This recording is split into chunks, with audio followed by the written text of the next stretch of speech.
భవిష్యత్తులో ఎవరైనా ఆడబిడ్డల జోలికొస్తే ఏం చేయాలో చేసి చూపిస్తామని ముఖ్యమంత్రి చంద్రబాబు స్పష్టం చేశారు. దేశమంతా అధ్యయనం చేసి మహిళల భద్రతకు చట్టాలు చేశామన్నారు. గురువారం శాసనసభలో సీఎం మాట్లాడుతూ నేరస్తుల గుండెల్లో రైళ్లు పరిగెత్తేలా లా అండ్ ఆర్డర్ ఉంటుందని స్పష్టం చేశారు. తల్లిని చెల్లిని దూషించినా గత సీఎం పట్టించుకోలేదన్నారు. షర్మిలపై వర్ర రవీంద్రారెడ్డి చేసిన పోస్టులు నా నోటితో నేను చెప్పలేను అన్నారు. అసెంబ్లీలో ఉచ్చరించడానికి కూడా వీల్లేని విధంగా పోస్టులు పెట్టారు. వర్ర రవీంద్రారెడ్డి పేరుతో వేరే వాళ్లు పోస్టులు పెట్టారని జగన్ అంటున్నారు. జగన్ ఇంకా అతన్ని ఎందుకు వెనకేసుకొస్తున్నారు? అవినాష్ రెడ్డిపై కూడా కేసు పెట్టాలని షర్మిల చెబుతున్నారు. డిప్యూటీ సీఎం హోంమంత్రిపై కూడా అసభ్య పోస్టులు పెట్టారు. ఆడబిడ్డలపై ఇష్టానుసారంగా పోస్టులు పెట్టిస్తున్నారని ఆరోపించారు. గత 5 ఏళ్లలో దేశంలో ఎక్కడ గంజాయి దొరికినా దాని మూలాలు ఏపీలోనే ఉన్నాయన్నారు. గతంలో డ్రగ్స్ కు వ్యతిరేకంగా పోరాడితే టీటీడీ కార్యాలయంపై దాడి చేశారన్నారు.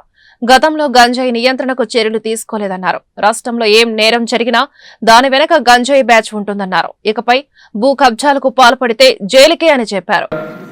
సోషల్ మీడియాలో చూస్తే వల్గారిటీ, అది చూస్తే బాధ. ఒకరిద్దరి పైన దిశ అందరిపైన ఇదే వార్తలు రాసే పరిస్థితికి వచ్చారు. అదే ఈ రోజు మీరు చూసినప్పుడు ఓసారి ఎంత బాధ వేస్తుందంటే,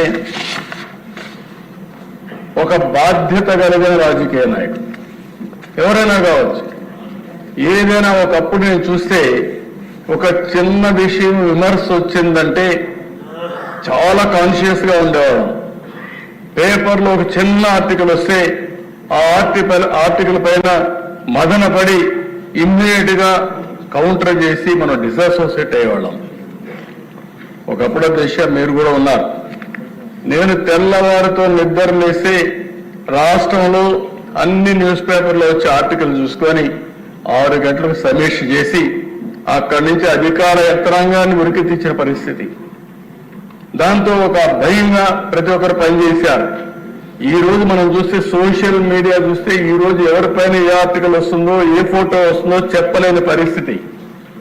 నిన్న కూడా చూస్తే ఒక మాజీ ముఖ్యమంత్రిగా పనిచేసిన వ్యక్తి ఏదైతే తన తల్లి పైన లేకుంటే సోదరి పైన ఆర్టికల్స్ పెట్టి డ్యామేజ్ చేస్తే వాళ్ళని సమర్థించే పరిస్థితికి వచ్చాడు. అంటే ఆ దిశ ఎవరైనా సరే మనం ఒక విషయం గుర్తుపెట్టుకోవాలి. ఎందుకు ఇలాంటి కఠినమైన చట్టాలు కావాలి, పోలీసు వ్యవస్థ కూడా కఠినంగా ఎందుకు యాక్ట్ చేయాలంటే ఇవన్నీ చూసినప్పుడు మనం గుర్తుపెట్టుకోవాల్సిన అవసరం ఉంది. ఒక వర్ర రవీందర్ రెడ్డి, నేను ఆ పేరు ఇక్కడ చెప్పక్కర్లేదు, కానీ నేరస్తుల పేరు కూడా చెప్పి భయపెట్టకపోతే ఇష్టానుసారంగా తయారయ్యే పరిస్థితి వస్తారు. కొన్నిసార్లు మనం కూడా చర్చించాల్సిన బాధ్యత కూడా ఉంది.